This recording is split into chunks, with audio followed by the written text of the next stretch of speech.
सुषुप्त में स्वयं ज्योति आत्मा की दृष्टि आदि का अनुभव न होने में कारण शंका स्त्री और पुरुष के समान सुषुप्ति में जीव और परमात्मा की एकता हो जाने के कारण वह नहीं देखता तथा आत्मा स्वयं ज्योति है।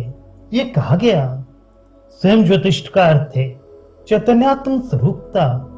यदि अग्नि की उष्णता आदि के समान आत्मा चैतन्य स्वरूप है तो परमात्मा के साथ एकत्र होने पर भी वह अपने स्वभाव को कैसे छोड़ देता है जिससे कि वह नहीं जानता।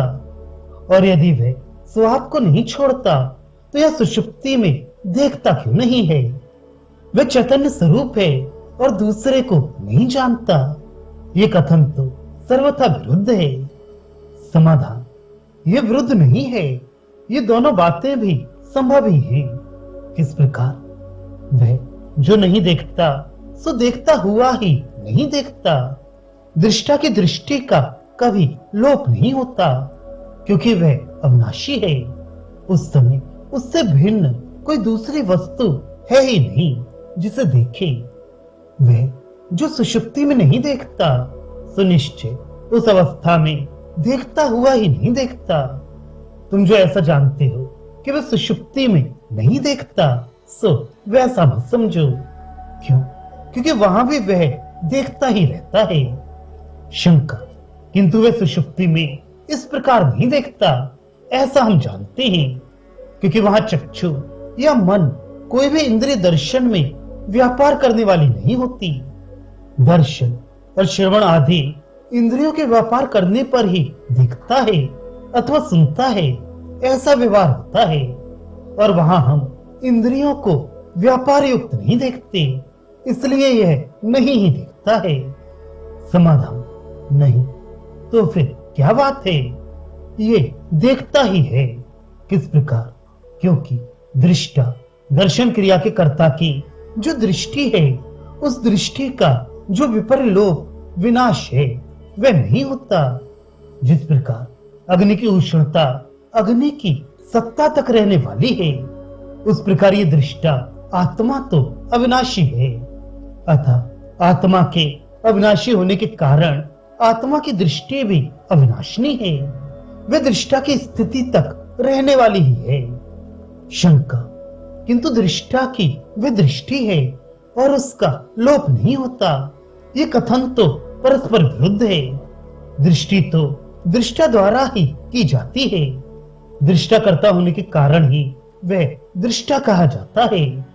दृष्टा के द्वारा दृष्टि की जाने वाली है और उसका लोप नहीं होता, यह तो कहा ही नहीं जा सकता।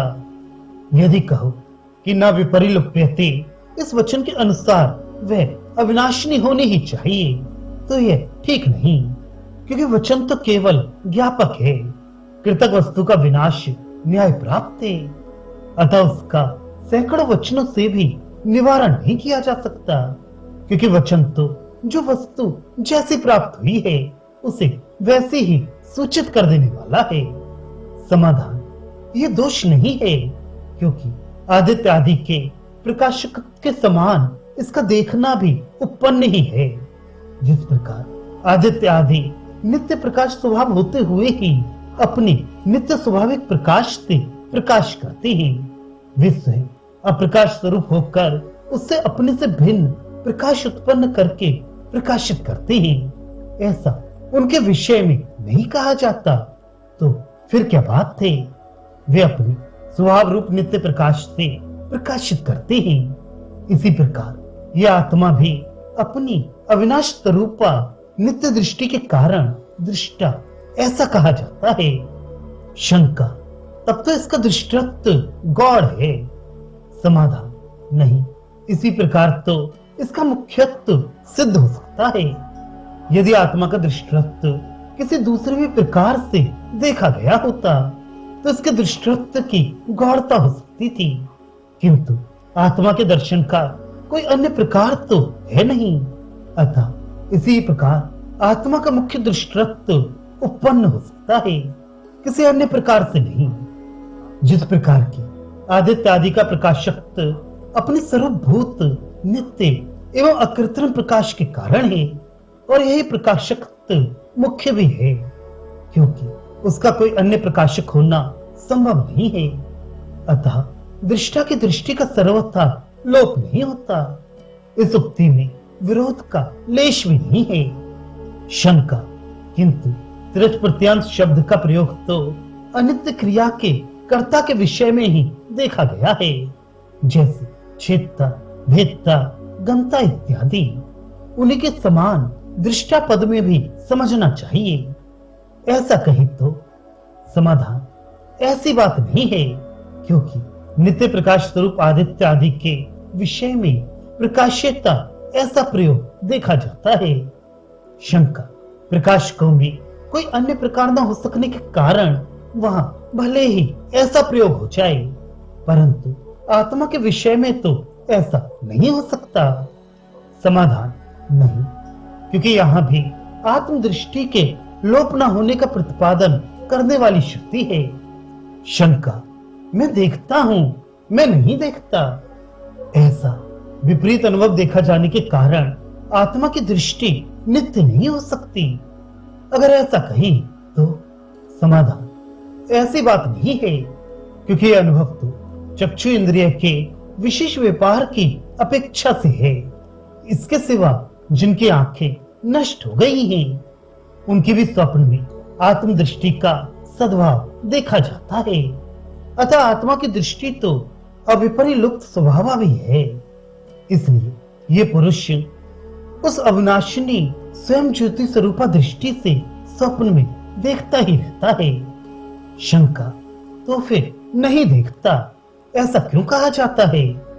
समाधान, बतलाते हैं, यहाँ तो वह वस्तु ही नहीं है, वह कौन दूसरी विषयभूत वस्तु, किस विशेषण से युक्त उस दृष्टा से अन्य अर्थात अन्य रूप से विभक्त, जिससे कि वह देखे, उपलब्ध करे। क्योंकि जो उस विशेष दर्शन का कारण चक्षु रूप अंतःकरण था, वह अविद्या के द्वारा अन्य रूप से प्रस्तुत किया हुआ था। इस समय प्रत्येक आत्मा का परमात्मा के साथ आलिंगन होने के कारण वह एक रूप हो गया है। पर छिन्न दृष्टा के विशेष दर्शन के लिए ही इंद्रियां अन्य रूप से स्थित होती हैं। किंतु इस समय जैसे पुरुष अपनी प्रिया से आलिंगित होता है, उसी प्रकार ये स्वयं सर्वात्म भाव से अपने पररूप प्रत्येक आत्मा से आलिंगित रहता है। इसलिए उस अवस्था में इंद्रिय और विषय पृथक रूप से विद्यमान नहीं रहते और उनका अभाव होने के कारण विशेष दर्शन भी नहीं होता, क्योंकि वह तो इंद्रिय आदि का किया हुआ ही होता है, आत्मा का किया हुआ नहीं होता। आत्मा का किया हुआ सा तो भासता ही है। अतः उसी के कारण ऐसी भ्रांति होती है कि आत्मा की दृष्टि का लोप होता है। वह जो नहीं सूंघता सो सूंघता हुआ ही नहीं सूंघता। सूंघने वाले की गंध ग्रहण शक्ति का सर्वथा लोप नहीं होता, क्योंकि वह अविनाशी है। उस अवस्था में उससे भिन्न कोई दूसरी वस्तु है ही नहीं जिसे सूंघे। वह जो रसास्वाद करना नहीं करता सो रसास्वाद करता हुआ ही नहीं करता। रसास्वाद करने वाले की रस ग्रहण शक्ति का सर्वथा लोप नहीं होता, क्योंकि वह अविनाशी है। उस अवस्था में उससे भिन्न कोई दूसरा पदार्थ है ही नहीं जिसका रस ग्रहण करे। वह जो नहीं बोलता सो बोलता हुआ ही नहीं बोलता। वक्ता की वचन शक्ति का सर्वथा लोप नहीं होता, क्योंकि वह अविनाशी है। उस अवस्था में उससे भिन्न दूसरा कुछ है ही नहीं जिसके विषय में वह बोले। वह जो नहीं सुनता सो सुनता हुआ ही नहीं सुनता। श्रोता की श्रवण शक्ति का सर्वथा लोप नहीं होता, क्योंकि वह अविनाशी है। उस अवस्था में उससे भिन्न दूसरी कोई वस्तु है ही नहीं जिसके विषय में वह सुने। वह जो मनन नहीं करता सो मनन करता हुआ ही मनन नहीं करता। मनन करने वाले की मनन शक्ति का सर्वथा लोप नहीं होता, क्योंकि वह अविनाशी है। उस अवस्था में उससे भिन्न कोई दूसरी वस्तु है ही नहीं जिसके विषय में वह मनन करे। वह जो स्पर्श नहीं करता सो स्पर्श करता हुआ ही स्पर्श नहीं करता। स्पर्श करने वाले की स्पर्श शक्ति का सर्वथा लोप नहीं होता, क्योंकि वह अविनाशी है। उस अवस्था में उससे भिन्न कोई दूसरा पदार्थ है ही नहीं जिसे वह स्पर्श करे। वह जो नहीं जानता सो जानता हुआ ही नहीं जानता। विज्ञाता की विज्ञाति अर्थात विज्ञान शक्ति का सर्वथा लोप नहीं होता, क्योंकि वह अविनाशी है। उस अवस्था में उससे भिन्न कोई दूसरा पदार्थ है ही नहीं जिसे वह विशेष रूप से जाने। यद्व तन्न जिघ्रति यद्व तन्न रस्यते यद्व तन्न वदति यद्व तन्न शृणोति यद्व तन्न मनते यद्व तन्न स्पृश्यति और यद्व तन्न विजानाति इत्यादि अन्य मंत्रों का अर्थ पूर्ववत है। मनन और विज्ञान यद्यपि दृष्टि आदि के सहकारी ही, तथापि इनका चक्षु आदि इंद्रियों से निरपेक्ष रहकर भूत भविष्यत और वर्तमान विषय संबंधी व्यापार रहता ही है। इसलिए इनका पृथक ग्रहण किया गया है। प्रश्न: क्या अग्नि के धर्म उष्णता, प्रकाशन और ज्वलन आदि के समान दृश्य आदि धर्मों का भेद है, अथवा एक धर्मों से अभिन्न धर्म का ही अन्य उपाधि के कारण विभिन्न धर्मत्व है? उत्तर: इस विषय में कोई ऐसी व्याख्या करते हैं, आत्म वस्तु का एकत्व और नानात्व स्वतः ही है। जिस प्रकार गौ का गौद्रप रूप से एकत्व है और उसके शासनादि धर्मों का परस्पर भेद है, जिस प्रकार स्थूल पदार्थों में एकत्व और नानात्व है, उसी प्रकार निरवयव और सूक्ष्म वस्तुओं में भी एकत्व और नानात्व का अनुमान करना चाहिए। इस नियम का सर्वतः अविचार देखा जाता है। अतः इसी न्याय से आत्मा की भी दृष्टि आदि का तो परस्पर नानात्व है और आत्म दृष्टि से एकत्व है, किंतु ऐसी बात नहीं है, क्योंकि इन वाक्यों का तात्पर्य और ही है। ये यद्वैत तत्व इत्यादि वाक्य दृष्टि आदि धर्मों का भेद प्रदर्शित करने के लिए नहीं है, तो फिर किस लिए है? बताते हैं, सुनो। यदि चैतन्य आत्म ज्योति है तो वे सुषुप्त में क्यों नहीं जानती? अतः निश्चय ही चैतन्य आत्म ज्योति है नहीं। ऐसी आशंका प्राप्त होने पर उसका निराकरण करने के लिए ही यद्वैत तत्व इत्यादि वाक्य का आरंभ किया गया है। जागृत और स्वप्न अवस्थाओं में जो इसकी चैतन्य आत्म ज्योति स्वभावतः चक्षु आदि अनेकों उपाधियों के द्वारा दृष्टि आदि नाम के व्यवहार को प्राप्त हुई देखी गई है। सुषुप्ति में उपाधि भेद रूप व्यापार की निवृत्ति हो जाने पर वह अव्यक्त नहीं होती और इसलिए उसका स्वभाव भी उपलक्षित नहीं होता। तो भी यथा प्राप्त भेद का अनुवाद करते हुए उपाधि भेद से भिन्न हुए के समान ही उसकी विद्यमानता बतलाई गई है। अतः उस अवस्था में दृष्टि आदि धर्म भेद की कल्पना विवक्षित अर्थ को न जानने के कारण ही है।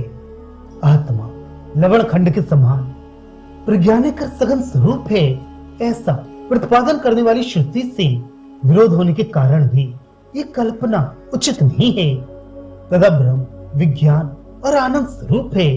ब्रह्म सत्य ज्ञान और अनंत है एवं प्रज्ञान ब्रह्म है इत्यादि श्रुतियों से विरोध होने के कारण भी ये ठीक नहीं है।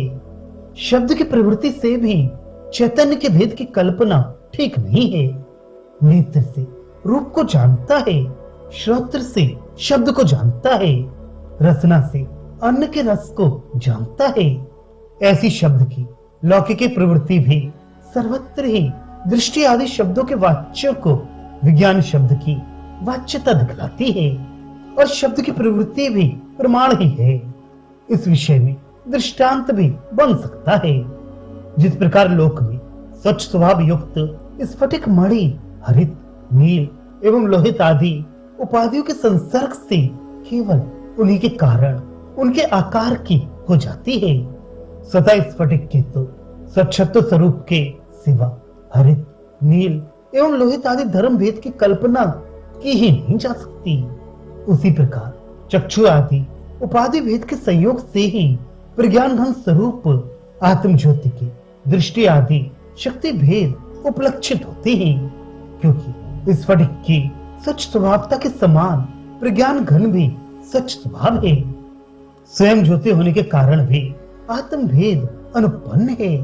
जिस प्रकार सूर्य का प्रकाश प्रकाश भेदों से संयुक्त होने पर हरित, नील, पीत एवं लोहित आदि भेदों से अभिन्न और उन्हीं के आकार का भासता है, उसी प्रकार संपूर्ण जगत और चक्षु आदि को प्रकाशित करने वाली चैतन्य आत्म ज्योति तदाकार हो जाती है। ऐसा ही कहा भी है, सुषुप्ति में ये आत्म ज्योति के द्वारा ही बैठता है इत्यादि। इसके सिवा निरवय पदार्थों में अनेक रूपता की कल्पना भी नहीं की जा सकती, क्योंकि ऐसा कोई दृष्टांत नहीं है। आकाश के जो सर्वत्व आदि धर्म भेद और परमाणु आदि के जो गंधरस आदि अनेक गुण युक्त होने की कल्पना की जाती है, वह भी विचार करने पर अन्य उपाधि के कारण ही है।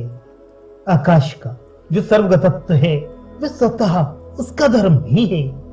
संपूर्ण उपाधियों का आश्रय होने के कारण ही जो उसके स्वरूप से सर्वत्र सत्ता है, उसकी अपेक्षा से उसके सर्वगतत्व का व्यवहार होता है। स्वतः आकाश तो न कहीं गया है और न नहीं गया है। किसी देशांतर में स्थित वस्तु के किसी अन्य देश से संयोग होने का जो कारण है उसे ही गमन कहते हैं। वह गमन क्रिया किसी निर्विशेष वस्तु में होनी संभव नहीं है। इस प्रकार आकाश में धर्म भेद है ही नहीं।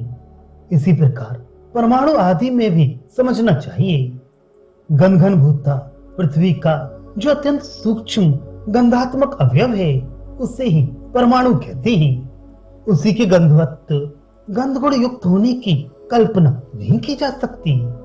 यदि कहो कि उसी का रसादि युक्त होना तो संभव है ही, तो यह कथन ठीक नहीं, क्योंकि उसमें जो रसादि मत उपस्थित है वे जल आदि के संसर्ग के कारण है। अतः निरवय वस्तु के अनेक धर्मयुक्त होने में कोई दृष्टांत नहीं है। इसी से परमात्मा में दृष्टि आदि शक्ति भेदों के जो चक्षु एवं रूपादि भेद से परिणाम भेदों की कल्पना की गई है उसका भी खंडन कर दिया गया।